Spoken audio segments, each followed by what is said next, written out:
감사합니다. 하나님의 말씀은 누가복음입니다. 누가복음 16장 1절에서부터 15절입니다. 누가복음 16장 1절에서부터 15절입니다. 천천히 같이 읽도록 하겠습니다. 시작. 또한 제자들에게 이르시되 어떤 부자에게 청지기가 있는데 그가 주인의 소유를 낭비한다는 말이 그 주인에게 들린지라. 주인이 그를 불러 이르되 내가 네게 대하여 들은 말은 이 말이 어찌 됨이냐. 내가 보던 일을 세마라. 청지기 직무를 계속하지 못하리라 하니 청지기가 속으로 이르되 주인이 내 직분을 빼앗으니 내가 무엇을 할까. 땅을 파자니 힘이 없고 빌어먹자니 부끄럽구나. 내가 할 일을 알았도다. 이렇게 하면 직분을 빼앗긴 후에 사람들이 나를 자기 집으로 영접하리라 하고 주인에게 빚진 자를 일일이 불러다가 먼저 온 자에게 이르되 내가 내 주인에게 얼마나 빚졌느냐. 말하되 기름 100마리니이다. 이르되 여기 내 증서를 가지고 빨리 앉아 50이라 쓰라 하고 또 다른 이에게 이르되 너는 얼마나 빚졌느냐. 이르되 밀 100석이니이다. 이르되 여기 내 증서를 가지고 80이라 쓰라 하였는지라. 주인이 이 옳지 않은 청지기가 이를 지혜 있게 하였으므로 칭찬하였으니 이 세대의 아들들이 자기 시대에 있어서는 빛의 아들들보다 더 지혜로움이니라. 내가 너희에게 말하노니 불의의 재물로 친구를 사귀라. 그리하면 그 재물이 없어질 때 그들이 너희를 영접할 처소로 영접하리라. 지극히 작은 것에 충성된 자는 큰 것에도 충성되고 지극히 작은 것에 불의한 자는 큰 것에도 불의하니라. 너희가 만일 불의한 재물에도 충성하지 아니하면 누가 참된 것으로 너희에게 맡기겠느냐. 너희가 만일 남의 것에 충성하지 아니하면 누가 너희의 것을 너희에게 주겠느냐. 집 하인이 두 주인을 섬길 수 없나니 호기를 두려워하고 저를 사랑하거나 호기를 중히 여기고 저를 경히 여길 것임이라. 너희는 하나님과 재물을 겸하여 섬길 수 없느니라. 바리새인들은 돈을 좋아하는 자들이라. 이 모든 것을 듣고 비웃거늘 예수께서 이르시되 너희는 사람 앞에서 스스로 옳다 하는 자들이나 너희 마음을 하나님께서 아시나니 사람 중에 높임을 받는 그것은 하나님 앞에 미움을 받는 것이니라. 아멘. 가물치를 아세요? 가물치를 잡아보신 적이 있으십니까, 여러분들? 가물치는요 생각보다 큰 민물고기입니다. 그래서 큰 것은 거의 성인 남자의 이렇게 다리만 합니다. 민물에 사는데. 그리고 가물치는 주로 이렇게 논이 있는 이렇게 수로에서 이렇게 삽니다. 고등학교 때 친구가 그 시골에 살았었는데 아직 개발되기 전이죠. 고잔벌 그쪽에 안산에. 그 하루는 가물치를 잡으러 가자. 그렇게 연락이 왔어요. 그래서 그래 가자. 그래서 저는 이제 서울에서 쭉 자라서 가물치가 어떻게 잡나 해서 따라갔더니 먼저 가물치를 잡기 전에 커다란 개구리를 먼저 잡습니다. 조그만 개구리 아니라 커다란 개구리를요. 참개구리를요. 그래서 개구리를 탁 잡은 다음에 대못 큰 것을 이렇게 휘어요. 그래가지고 가물치 입에다가 개구리 입에다가 확 잡아놓고 그 다음에 못 끝을 철사로 굵은 철사로 탁 이어가지고 나무에 묶어가지고 그게 이제 낚싯대입니다. 가물치는요 보통 낚시 바늘이나 낚싯줄로 했다가는 이 가물치의 이 강력한 턱과 이빨에 남아나지 않습니다. 다 끊어져 버립니다. 그래서 이제 그렇게 잡아가지고 5월달에 되면은 이 수로에 가물치가 노랗게 알을 낳습니다. 그러면은 개구리를 그 개구리 죽은 거죠. 죽었죠 이미. 그 못으로 탁 했으니까. 그거를 아리에다가 이렇게 톡톡톡 하면은 갑자기 물 속에서 팍 튀어 올라가지고 가물치 앞놈이 개구리를 팍 삼켜버립니다. 그러면 애들 정도 되면 그냥 딸려가 버립니다. 가물치가 얼마나 힘이 좋은지. 그때 이제 저기 고등학생 때였으니까 힘 좀 있지 않습니까? 가물치랑 사투를 벌이는 것이죠. 그러다가 이제 막 끌려다니기도 하고 당기다가 밀당을 막 하다가 나중에 이제 가물치가 올라오면 거의 어른 허벅지만한 가물치가 탁 올라오는 것이죠. 가물치 엄마는 주로 암컷이 잡히거든요. 가물치 엄마는 그 알을 지키려고 그 알 옆에 항상 대기하고 있어요. 그러다가 그 알에 대한 애착 때문에 그렇게 개구장이들을 만나가지고 생을 마감하는 것이죠. 가물치 엄마는요.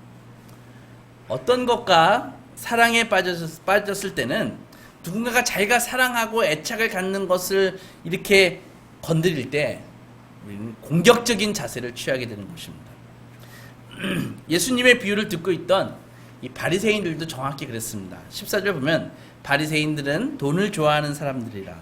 이 모든 것을 듣고 비웃거늘 예수께서 이르시되 너희는 사람 앞에서 옳다 하는 자들이나 너희 마음을 하나님께서 아시나니 사람 중에 높임을 받는 그것은 하나님 앞에 미움을 받는 것이니라. 예수께서 말씀하셨거든요. 그러니까 바리새인들은요, 그들의 인생관에는 복받은 인생에 대한 아주 심플한 정의를 내리고 있습니다. 바리새인들에게 복받은 인생이란 돈이 많다는 것은 복받은 인생입니다. 반대로 돈이 없다는 것은 하나님의 축복을 받지 못한 인생입니다. 아주 심플합니다. 그런 논리를 갖고 있죠. 그래서 이런 가치관을 갖고 있기 때문에 이런 가치관은 상당히 폭력적인 것입니다. 그들은 사회적인 특권을 이용해 가지고 막 부를 쌓기 시작하는 것이죠. 위선의 탈을 쓰고서 하나님을 가장 잘 섬기는 척하는 자들이었지만 사실 그들의 주 관심사는 부를 쌓는 데 있다는 것입니다. 따라서 그들의 권위는 돈에서 나왔습니다. 이런 그들에게 예수께서 말씀하셨거든요. 돈의 양이 중요한 것이 아니라 돈에 대한 너희의 태도가 중요하다. 이렇게 예수께서 말씀하시니까 그들이 예수님을 이렇게 관찰하면서 머릿속으로 이 판정회로가 막 돌아가는 것이죠. 말은 그렇듯한데 저자는 얼마의 돈을 갖고 있을까?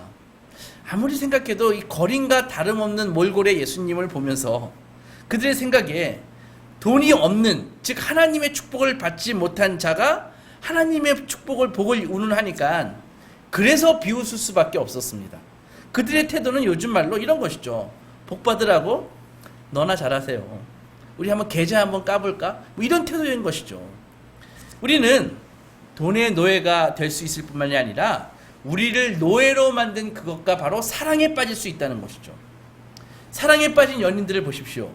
서로에게 탁 매이게 되어서 서로에게 독점을 서로 요구하지 않습니까? 따라서 다른 남자나 다른 여자에게 눈길을 주는 것을 용납하지 않습니다. 마찬가지로 우리는 돈과 다른 것을 동시에 섬길 수 없습니다. 돈에 대해서 헌신하면은 그것의 가치를 폄하하는 모든 것은 다 경멸스러워 보입니다. 왜 그럴까요? 그 사람에게 돈이란 궁극적인 선이기 때문에 그렇습니다. 선. 그래서 이것이 우리가 살고 있는 자본주의의 기본적인 프레임입니다. 여러분, 그것이 무엇이든 간에 우리가 사랑하는 그것이 만약에 우리의 궁극적인 선이 되면은, 궁극적인 목적이 되면은 그것 자체가 종말론적인 성격을 갖게 되고 그것은 바로 종교가 되는 것입니다. 그래서 그것과 관계가 끝나게 되면 곧 인생도 끝나게 되는 것이죠. 세상도 끝나게 되는 것이죠. 오늘 본문에 이 불의한 직원이 나오지 않습니까? 이 불의한 직원에게 바로 똑같은 일이 일어났습니다. 우리가 알듯이 그 친구는 이런 이 경제적인 반칙을 이렇게 하면서 이 회사의 돈을 횡령하고 지멋대로 살았지 않습니까? 그래서 이 발각이 되어가지고 이제는 사장님한테 걸려가지고 쫓겨날 위기에 처하게 되니까는 이제는 자기의 삶을 지탱해 주던 것이 무너지게 돼 있으니까 절망하죠.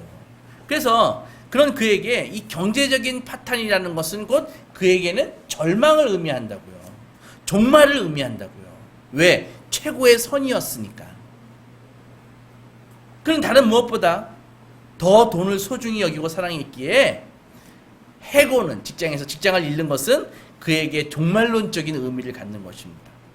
이제 그의 세계는 이제 산산조각 나고 있습니다. 잊지 마십시오. 영혼을 굶겨 죽이는 것은 재물의 양이 아니라 자기가 갖고 있는 재물의 양이 아니라 재물에 대한 사랑입니다. 돈을 사랑한 불의한 청지기는 자기 영혼을 굶어 죽게 이제는 만들고 있는 것입니다. 하나님이 세상을 창조하시고 소유권을 갖고 계신다는 그 사실을 생각할 때 우리가 직원이 아니라 주인처럼 행동한다면 하나님의 것을 엉터리로 관리하는 죄를 지을 뿐만이 아니라 하나님의 것을 훔치는 것이다 라고 지난주에 말씀드렸습니다. 인색한 사람이 되는 것은요, 그냥 구두쇠가 아닙니다. 그것은 재물의 노예가 되어 있다는 말입니다. 베푸는 마음이 없다는 것은 돈의 애인이 되어 돈이 우리 애인이 되어서 돈이 우리의 마음을 사로잡고 있다는 것이죠. 우리가 돈 때문에 겪는 많은 문제들이 있습니다. 그렇다면 어떻게 하면 돈이 우리의 안전장치가 되지 않고 주인이 되지 않고 애인이 되지 않을 수 있을까요? 결론부터 말씀드리자면 복음의 능력 외에는 답이 없다는 것입니다. 본문에서 가장 이해하기 힘든 본문은 바로 8절입니다. 8절 보면 주인이 이 옳지 않는 청지기가 이를 지혜롭게 하였으므로 칭찬하였으니 이 세대의 아들들이 자기 시대에 있어서는 빛의 아들들보다 더 지혜로움이니라. 이거 해석하기 쉽지 않습니다. 주인의 돈을 자기 돈처럼 횡령하고 남용한 직원 보고 지혜롭다고요? 어떻게 주인이 이런 자를 칭찬할 수 있었을까요? 우리는 오해하면 안 됩니다. 예수님이 이 사람이 저지른 불의에 대해서, 부정에 대해서 칭찬받았다고 말씀하시는 것이 아니십니다. 그가 칭찬받은 것은 바로 용의 주도함과 민첩함, 임기응변, 이런 것을 칭찬하시는 것이죠. 좀 더 설명이 필요합니다. 이것은 예수님이 이 부정직한 직원들의 이 나쁜 행위를 옹호하시는 것이 아니라 그 직원이 자신의 미래를 위해서 자기의 미래를 준비하기 위해서 비록 자기 것은 아니지만 자기의 관리하에 있는 자원들을 사용했다는 것입니다. 그러니까 이 비유는 이 부정직한 직원을 칭찬하는 것이 아니라 미래의 위기에 대한 민첩함, 미래의 위기에 대한 그런 심사숙고, 이런 것을 칭찬하는 것입니다. 이 점에서 우리가 누가복음 8장 9절에 대한 예수님의 말씀, 요점은 이것입니다. 이 세상의 자녀들이 자신의 미래에 대해서 계획을 세우고 그것을 염두에 두고 자산을 관리한다면 하나님의 자녀인 우리들은 얼마나 더 미래를 염두에 두고 주인 대신 하나님의 자산을 잘 관리해야 되지 않겠는가, 이 말씀을 하고 계시는 것이죠. 여기에 근본적인 차이가 있습니다. 이 세상의 자녀들은 자기들의 미래를 지키기 위해서 인정사정 보지 않고 무자비하게 자산을 관리합니다. 자산을 관리하는 것에 방해되는 것은 뭐든지 다 쳐내버립니다. 그것이 비록 귀한 것이다 할지라도 엄청난 노력을 기울이죠. 그렇지 않습니까? 자산을 증식시키고 자산을 관리하는데 얼마나 노력을 하는지 아십니까? 왜 그럴까요? 아무리 벌어도 불안하기 때문입니다. 아무리 벌어도 부족하다고 생각하기 때문입니다. 그러나 하나님의 자녀들은 그들의 미래가, 우리의 미래가 이미 안전하기 때문에 은혜의 원리에 의해서 자산을 관리하는 것입니다. 하나님의 말씀은 그리스도 안에 있는 자들은 이미 미래의 기업을 소유하고 있다고 가르쳐주고 있습니다. 에베소서 1장 11절에 보면 이런 말씀이 있습니다. 모든 일을 그의 뜻대로 결정대로 일하시는 이의 계획을 따라 우리가 예정을 입어 그 안에서 기업이 되었으니. 어려운 말이죠. 무슨 뜻입니까? 하나님께서 우리를 기업으로 삼으셨는데 그것을 창세전에 이미 예정하신 것이다, 이렇게 말씀해 주고 계십니다. 계속해서 14절을 보면은 이는 우리 기업의 보증이 되사 그 얻으신 것을 속량하시고 그의 영광을 찬송하게 하려 하십니다. 이것도 어려운 말씀이죠. 무슨 말입니까? 하나님의 자녀로서 우리는 기본적으로 육신의 부활과 거룩한 유산과 구원을 얻게 되었는데, 영원한 생명을 얻게 되었는데 하나님께서 그것에 대해서 개런티, 보증하신다는 말입니다. 여러분들, 기업의 오너는요, 그 기업이 제대로 돌아가기만 하면은 거기에 계속해서 엄청나게 자기가 할 수 있는 모든 것을 다 투자하는 것입니다. 그렇지 않은가요? 그런 것입니다.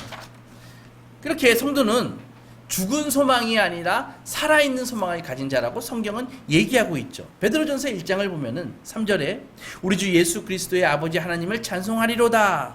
그의 많으신 긍휼대로 예수 그리스도를 죽은 자 가운데서 부활하게 하심으로 말미암아 우리를 거듭나게 하사 산 소망이 있게 하시며. 무슨 말입니까? 예수 그리스도의 그 부활은 우리를 거듭나게 하시고 우리의 영생을 견인하는 그 견인차 역할을 한다는 말입니다. 예수 안에 있는 하나님의 풍성한 은혜의 은혜가 이미 우리의 것임을 깨달을 때, 예수 안에 있는 그 풍성한 은혜가 이미 우리의 것임을 깨달을 때 우리는 이 타락한 이 직원처럼 살기 위해서 트릭을 쓰지 않아도 된다는 것이죠. 우리의 미래를 지키려고 애쓰지 않아도 된다는 것입니다. 여러분들이 부유하든 가난하든 여러분들의 미래는 이미 안전합니다. 여러분, 우리의 공급자 되시는 하나님이 우리의 공급자 되심을 믿으십니까? 여러분은 지금 하나님과의 온전한 관계 속에서 풍성히 공급하시는 하늘의 자원을 지금 받고 계십니까? 이것이 되지 않으면 슬프게도 성도라 할지라도 이 불의한 직원처럼 먹고 살기 위해서 온갖 수를 쓰고 자기의 미래를 자신이 대비하는 그 수고를 하게 되는 것이죠. 왜? 불안하니까. 하지만 결코 그의 인생은 풍성할 수가 없습니다. 항상 부족할 뿐입니다. 성도는요, 그리스도 안에서 무한한 유산을 소유한 하나님의 자녀입니다. 이것을 온전히 이해할 때 우리는 하나님이 주신 자원들을 청지기로서, 직원으로서 관리할 수 있는 것이죠. 우리가 살펴본 대로 우리가 가진 자원들을 제대로 관리하기 어려운 이유 중 하나는 우리가 너무 쉽게 돈의 노예가 된다는 것입니다. 주인의 재산을 위해 돈을 지배하고 사용하기보다는 우리 자신이 돈 자체의 지배를 받고 이용당하고 있는 것을 우리는 알 수 있습니다. 이런 경우에 주님은 말씀하셨습니다. 집 하인은 두 명의 주인을 섬길 수 없다.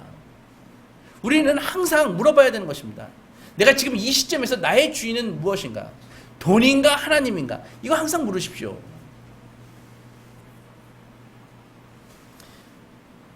우리가 돈의 노예가 될 때 예수님의 가르침은 더 이상 우리에게 격려가 되지 않습니다. 오히려 우리를 자꾸 찌르게 되는 것이죠. 복음이 우리의 능력이 돼야 되는데 복음이 우리한테 가시가 되는 것입니다. 하나님은 당연히 우리에게 오직 그분만 섬기도록, 그분께만 헌신하도록 요구하시지만 실상은 우리가 두 주인을 섬기는 증거는 아주 넘쳐납니다. 예를 들면 이런 것입니다. 우리 삶 속에서 돈 때문에 항상 불안해하거나 돈을 계속 벌어야 된다는 생각만 하고 있다거나 하나님과의 교제나 예배를 막 훼손하면서 막 자기 일하고 다닌다든지 이런 것들이, 그래서 일에 중독되고 이런 것이 두 주인을 섬기는 안타까운 성도들의 모습입니다. 생각해 보십시오. 오늘 본문의 이 불의한 청지기처럼, 불의한 직원처럼 주인이 맡겨주신 회사를 이따위로 운영하는데 주인이 뭐 여기서 더 투자를 하시겠습니까? 고양이에게 생선을 맡길 수 없지 않습니까? 오히려 당장 오늘 본문에 나와 있듯이 당장 장부 정리해서 갖고 와, 너 해고야, 이러고 있지 않습니까? 아마 공금횡령죄로 고발해서 감옥에 쳐넣을 수도 있습니다. 그렇다면 돈의 노예가 된 자들, 즉 충성스럽지 못한 종들이 어떻게 하면 돈에서 노예가 되지 않고 자유를 얻어서 하나님을 온전히 섬길 수 있을까요? 어떻게 하면 탐욕에 취해서 비틀거리지 않고 돈이 들여 흔들리는 우리가 하나님의 그 높은 그 경영에 눈높이를 우리가 충족시킬 수 있을까요? 두 가지 방법이 있습니다. 첫째는 우리 자체로는 하나님의 기준을 충족시킬 수 없다는 것을 인정해야 됩니다. 생각해 보십시오. 이 불의한 직원이, 저는 이 불의한 직원을 이렇게 읽을 때 아주 연민이 갑니다. 저랑 비슷한 것 같습니다. 이 불의한 직원이 사장님에게, 사장님 죄송합니다, 한 번만 봐주세요 하면서 잠깐 용서를 받고 다시 회사를 맡으면 어떻게 될까요? 정직하게 잘 성공적으로 경영을 할까요? 곧 다시 부정을 저지를 가능성이 아주 큽니다. 우리 아들이 하는 말이 있습니다. 머리 검은 짐승은 고쳐서 쓰는 것이 아니라고요.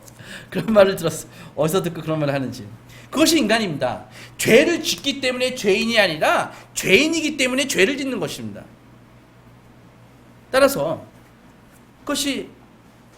우리는요, 우리는 기억해야 됩니다. 이 본문의 불의한 직원이 왜 칭찬받았는가? 바로 그 직원은 자원을 써가지고, 비록 직권은 아니지만 자원을 써가지고 친구를 사귀었기 때문에 지혜롭다고 칭찬을 받은 거거든요. 그건 무슨 말입니까? 그는 자원을 써서 그 다른 거래처 사장님들을 샀지 않습니까? 그렇죠? 그러니까는 우리 역시 바로 예수 그리스도를, 우리가 갖고 있는 자원을 써가지고 주님을 친구, 즉 경영자로 삼아야 된다는 것입니다. 그래서 하나님의 자원을 남용하고 사업을 망쳐버린 우리는 이제 우리 대신 경영을 해줄 경영자를 우리는 사야 된다는 것이죠. 그리고 그분 밑으로 들어가야 되는 것입니다. 그분 밑에 직원으로. 그래서 그분 밑에 들어가서 그 경영자를 섬기고, 그리고 그분의 은혜에 우리는 굴복해야 되는 것입니다. 우리를 위해 하나님의 높은 그 율법의 기준들, 높은 경영의 기준들을 우리를 대신해서 충족시켜 주시고, 우리의 이 부정직하고 엉망으로 만든 이 경영에 대한 벌을 우리 대신 받아주시고, 하나님이 인정하시는 신실한 분이, 신실한 진짜 CEO가 우리에게 필요한 것이죠. 하나님께서 완전한 경영을 원하십니다. 그러나 우리는 이 불의한 직원처럼 그럴 능력이 없습니다. 왜? 기본적으로 탐욕스럽기 때문입니다. 오히려 우리는 하나님의 기업을 우리의 이기심과 제약으로 다 망쳐놓았습니다. 공의로우신 하나님께서는 이 불의한 직원에게 배상을 지금 요구하고 계십니다. 어떻게 할 것입니까? 하나님의 배상을 감당할 자신이 있으십니까? 불가능합니다. 그래서 우리는 우리를 대신해서 경영해 주실 예수님이 필요한 것입니다. 그분은 우리에 대한, 내가 저지른 잘못에 대한 배상을 십자가 위에서 당신의 고난과 생명으로 치르셨습니다. 그리고 우리를 다른 주인들의 노예가 되지 않도록 우리를 자유롭게 해주셨습니다. 그 결과 우리는 그분을 사랑하며 그분께 헌신할 수 있는 것입니다. 바로 이런 사랑을 우리가 받았기에 이제 우리가 받은 자원들을 그분을 위해 우리는 아낌없이 사용할 수 있는 것입니다. 그렇습니다. 둘째로 예수 그리스도의 사랑을 깨달아야 된다는 것입니다. 어떻게 하면은 우리의 마음이 예수님께 이끌려서 우리가 변할 수 있을까요? 우리가 변할 수 있을까요? 그것은 오직 예수님이 우리의 마음을 다루시고 변화시켜 주셔야 그런 일이 일어나는 것입니다. 오늘 본문 15절에서 예수님이 바리새인들과 어떤 대화를 나누시는지 보십시오. 예수께서 이르시되 너희는 사람 앞에서 스스로 옳다 하는 자들이나 너희 마음을 하나님께서 아시나니 사람 중에 높임을 받는 그것은 하나님 앞에서 미움을 받는 것이니라. 사람 앞에서 높임을 받는 것은 하나님 앞에서 미움을 받는 것이다. 이렇게 말씀하고 계십니다. 무슨 말입니까? 바리새인들처럼 우리는요 항상 이 세상을 사랑합니다. 우리가 주로 하는 일은 우리 자신을 잘 생각해 보십시오. 여러분들이 하는 일이 어떤 것인지. 우리가 하는 일은요 우리 자신을 자꾸 입증하려고 한다는 것입니다. 내가 이런 사람이야. 나는 할 만큼 하는 사람이야. 이걸 자꾸 우리는 입증하는 삶을 산다는 것이죠. 부자도 아니면서 부자처럼 보이려고 하는 사람들 세상에 정말 흔했습니다. 다른 사람들 앞에서 우리의 가치를 막 입증하려고 애쓰지만 이때 실제로 자기 마음에서 일어나고 있는 일이 무엇인지는 우리는 깨닫지 못하고 있습니다. 누가복음 18장에서 예수님은 한 가지 비유를 드십니다. 바리새인들과 세리의 비유인데 9절에서 14절에 나와 있습니다. 이 비유에서 두 사람이 성전에 올라갑니다. 기도하러 올라갑니다. 그들은 바로 한 사람은 바리새인이었고 한 사람은 세리였습니다. 바리새인들은 군중들과 따로 서서 기도하기 시작합니다. 하나님 감사합니다. 저는 다른 사람들처럼 사기치지 않았습니다. 다른 사람들처럼 간음하지 않았습니다. 저는 다른 사람처럼 불의를 저지르지 않았습니다. 감사합니다. 그리고 저는 저기서 기도하는 세리와 같이 않게 하시니 더욱더 감사합니다. 저는 일주일에 2번씩 금식했고 11조를 드리는 삶을 살고 있습니다. 라고 기도했습니다. 반면에 세리는 같이 군중들과 함께 기도할 수 없어서 자신은 멀리 떨어져서 하늘을 향해서 가슴을 치면서 기도했습니다. 주님, 이 죄인을 불쌍히 여겨 주시옵소서. 용서하여 주시옵소서. 바리새인은요 주로 겉모습과 다른 사람들 앞에서 자신을 의롭다고 입증해 보이는 일에 최대의 관심을 가졌습니다. 하지만 세리는 다른 사람이 자기를 어떻게 보든 상관없이 마음으로 하나님과 만나기를 원하였습니다. 예수님은 이렇게 말씀하셨습니다. 내가 너희에게 이르노니 이에 저 바리새인이 아니라 이 세리가 의롭다 하심을 받고 그의 집으로 내려갔느니라. 무릇 자기를 높이는 자는 낮아지고 자기를 낮추는 자는 높여지리라. 이렇게 말씀해 주셨습니다. 바리새인들은 오로지 자기 입증에만 관심이 있었습니다. 내가 어떤 사람인가. 그들은 사람들 앞에 의롭게 보이기 위해 노력하면서 구원을 얻고자 했습니다. 하지만 그리고 결국 돈을 통해서 이 목적을 이룰 수 있을 만큼 돈을 그들은 사랑했습니다. 반면에 세리는 사람들에게 잘 비추이는 모습은 실제로 중요하지 않고 정말 하나님의 경제에서는 자기가 돈으로 할 수 있는 것은 아무것도 없다는 것을 그는 깨달았습니다. 의롭게 되는 유일한 수단은 그의 마음을 열고 하나님의 자비를 구하는 것, 이것이 바로 하나님 불쌍히 여겨 주시옵소서, 이것만이 우리가 해야 할 일임을 깨달은 것입니다. 하나님이 우리의 마음속에서 이 의롭게 하는 일을 행하실 때, 그때 비로소 우리는 근본적인 변화가 일어나는 것입니다. 여러 해 전 초등학생이었던 우리 딸아이가 피아노 콩쿠르에 나간 적이 있습니다. 일주일에 두세 번 피아노 레슨을 받았는데 선생님이 참 잘 가르쳐 주셨습니다. 그리고 잘 웃는 선생님이었습니다. 얼마나 잘 웃는지 이름도 미소였습니다. 아이들이 아직 성인이 아니라 초등학생이니까 키가 작아서 이 피아노 페달을 밟을 때 실수를 할 수 있어서 신발을 벗고 피아노 연주를 하는 아이들이 있었습니다.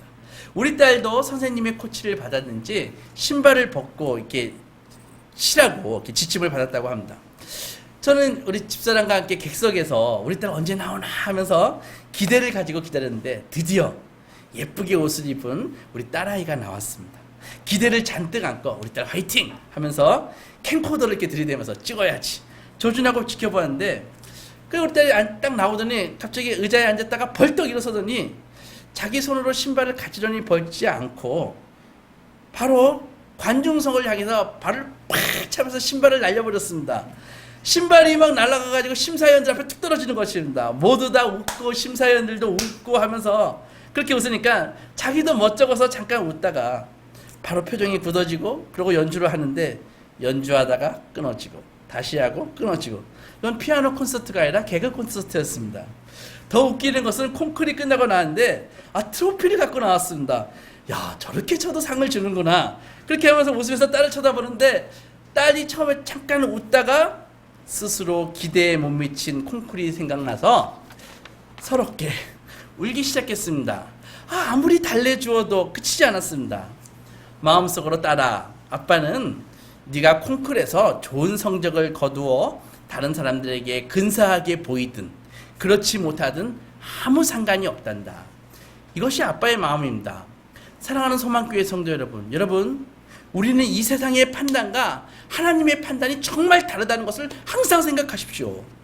세상은 우리가 가장 좋은 상태일 때는 우리를 받아주지만 아프고 가난하고 최악의 상태일 때는 우리를 거절합니다. 오직 하나님만이 자기를 입증하려는 최고가 되려고 하는 우리의 노력을 거부하시고 최악의 상태인 우리를 값없이 온전히 받아주십니다. 로마서 8장에서 자기 아들을 아끼지 아니하시고 우리 모든 사람을 위하여 내주시니가 어찌 그 아들과 함께 모든 것을 우리에게 주시지 아니하겠느냐.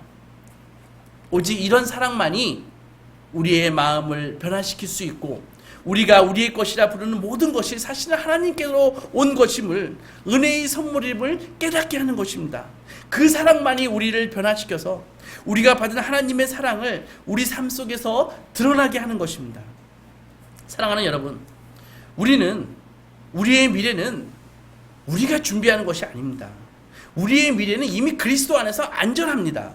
더 이상 우리는 근심하거나 걱정할 이유가 없습니다.